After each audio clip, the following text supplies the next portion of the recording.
What's up, guys? Welcome back to First Impressions, where I give you my first impressions of recently released theatrical films. This time, we're going to be covering Captain Marvel, the latest addition into the MCU. I'll give you my positives and I'll give you my negatives. Let's waste no time. Let's get into this thing. Positives. Directing by Anna Boden and Ryan Fleck, decent. Nothing spectacular, but nothing horrible. The production value of this movie, not too bad. I like the whole 90s aesthetic. It was very nostalgic. Seeing Blockbuster. I saw that Last Action Hero little. I saw that Last Action Hero cameo, by the way, and touche on that. Last Action Hero was awesome. Yeah, the whole '90s aesthetic it worked for me, and I thought they got good use out of its setting and the actual use of '90s music, which further added to that nostalgia, which was cool to itself. Some of the supporting characters and some of the supporting actors, I should say, are not too bad. My highlights: Samuel L. Jackson as young Nick Fury, enjoyed it a lot. Very, very funny. Seeing young Clark Gregg seeing young Phil Coulson play by Clark Gregg was cool, though. Though I was expecting more out of it, and they got nothing out of it, which is a shame. Uh, I actually liked the scenes with Larson and Sam Jackson. They're one of the very few scenes where Larson actually came across as likable to me in this movie. And I'm not going to lie, I enjoyed them immensely. I thought Larson and Jackson have a good on screen chemistry with one another. Again, it's I'm going to iterate this. Sam Jackson has a charisma to him where almost any actor is going to look good against him. So even though I'm not a huge fan of Brie Larson, you can clearly tell that Jackson charisma rubbed off on her a little bit, and I I enjoyed it. I am not going to bash it. I got genuine laughs out of it. Her and Jackson, to me, they were fine. They were fine as their little mutual friendship pairing. I thought that was okay. Uh, I like the scrolls in this movie, especially the lead villain Tolos, played by Ben Mendelsohn. I like his story. I like his performance. He was very humorous, but he can also be very serious. And like I said, I think the makeup job on the scrolls themselves look really, really good. Good practical effects. I like the makeup a lot. And like I said, I like Tolos' storyline throughout this film. And to be honest, I found Tolos to be a more interesting character than Captain Marvel herself. And when I get to my negatives, I'll explain why Captain Marvel, the character, did not do for me at all. Watching this movie made me wonder why couldn't we just make this a Tolos origin story? Because he had the more interesting story and the more interesting storyline. Not only that, under heavy makeup, Ben Mendelsohn showed more emotion than Brie Larson did in this movie.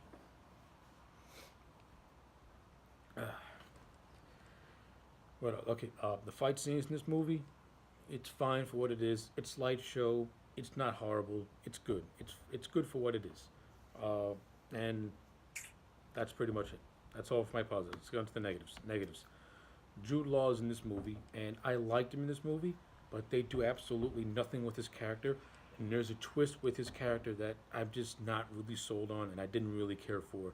And there's a scene that happens near the end of the movie with his character in Captain Marvel that just rubbed me the wrong way, and it just didn't do it for me at all. And it left me feeling very empty because I like Jude Law as an actor. I've seen him in a number of movies, and he's really good at his craft. And when he got casted in this movie, I was all for it. Okay, he got Jude Law, a talented actor. Let's do something with this. And the movie was hinting that something cool was going to happen, but overall, nothing happened at all. And to me, Jude Law's character, again, Jude Law gave a good performance, but he's giving a good performance with a character with nothing really to work with. And he barely has, and to me, he doesn't really have a whole, he doesn't, he there's a whole lot of time of him doing absolutely nothing to the very end of the movie. And it's a shame because his character is just completely underutilized and completely worthless to the plot. You could have easily merged Jude Law's character with Annette Bening's character, and it would have been the same movie. It would have been the exact same movie. It wouldn't have been anything different at all. And that's a shoot. This movie would still be the same if you would have merged Law's character and Annette Bening's character. It's a shame for Law that he got nothing to do, And it's a shame for this movie that they had two separate characters that could have been easily merged. Another negative, we have MCU alums Ronan and Karath making their return from Guardians of the Galaxy 1, and they're just completely underutilized. Karath, he's a part of Jude Law's Star Force team. He doesn't do anything. Ronan's in this movie because he's Kree, and the Kree play a crucial role in this movie. But Ronan himself doesn't really do much until the very end of the movie. Until then, up to that point, we only see him in hologram form, just barking orders at Jude Law's character. Yeah, Ronan does absolutely nothing in this movie. He's completely useless. Guardians gave this character more respect than this movie ever did. Now we get on to my negatives. My big negative, which is Brie Larson herself. There were moments in this movie, like I said, where Brie Larson was okay, and then there were moments in this movie where she just looks like she's just sleepwalking through the role. The scene where she gets reunited with her friend and her niece, it just felt really off to me. I don't know if it's the acting or if it's the way her character is written. The whole notion of her character not knowing who she is and not knowing what she's supposed to be, I hate stuff like that. Especially when you pull the amnesia card and she has no idea and your character doesn't know who they are. And this movie takes so much time just milking that for what it is, and it's boring. I got really bored with it, to be honest with you, with this whole I don't remember who I am. I get these glimpses and flashbacks, but I don't know who I am.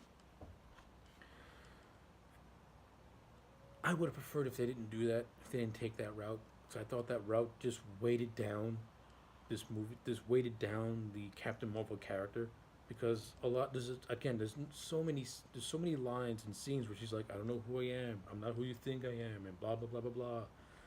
It's like I don't like stuff like that. I never liked amnesia plots like that. They're so dumb, they're so hokey, and it doesn't make it makes your protagonist a blank slate. It makes him a blank slate and lack any personality. And I don't want to see flashbacks of you doing something. I want to see you doing something present and in the current, and your development happening present and in the current. The only development that happens with her is that she remembers who she is, and then her great power is unlocked, and she becomes fucking Shao Kahn from Mortal Kombat and starts destroying, kicking everyone's ass without cracking a sweat. And that's my main problem with this movie. In addition to Carol Danvers, Captain Marvel, not having much of a character and having barely any obstacles to overcome aside from amnesia, when in her fight scenes, she's untouchable. It's like no one can get a punch on this woman. And especially when she goes all Shao Kahn Super Saiyan, a spaceship can't even get a punch on this woman. At the end of this movie, her greater power is unlocked, and it's like seeing Shao Kahn in Mortal Kombat. You're getting spammed, and if you're lucky, you get one hit, and it barely does any damage. It's dumb, it's stupid. That's not how you do a strong female character. I'll give you two examples of strong female characters that are the definition of female empowerment, but can also be relatable to all audience members. Ellen Ripley from Aliens, and Sarah Connor from Terminator. Those are the two, in my opinion, one of the two best fleshed out female lead characters that are likable, relatable. When they're scared, you're scared. When they're going through peril, you want them to get out of that peril. And not only that, they have good characters. Sarah Connor, when we first see her in Terminator, she is just a normal person. She doesn't know her place in life. She works an everyday job where she constantly gets undermined and disrespected by customers. And then as the movie progresses, we see her transform into that warrior, to that fighter. And it's a natural progression. And at the end of the movie, you want Sarah Connor to survive and kick ass because we've been on this journey with her throughout. Ripley from Alien. When Alien first starts, she's very by the book and very uptight. But as the movie goes on, we see her slowly start to break out of that shell, and now she's going to the point where protocol's not going to save her. It's making those decisions that are going to save the life of her and her crew. That's what's most important now. Ripley's a likable character because of that, because throughout the course of the movie, she has that natural progression. Captain Marvel, I have no, I don't see it. I don't see any obstacles she has to overcome besides amnesia. In terms of her fights, she leaps tall. She makes Superman jealous. That's how overpowered they make her at the end of this movie. And I have very, very, very high reservations now for Endgame and how they're going to handle her against Thanos. Because if Captain Marvel can take out an entire Starfleet by herself and pretty much save an entire alien race by herself, why the fuck do the Avengers? Why does she even? Why does she need the Avengers to help her fight Thanos now? I don't like it.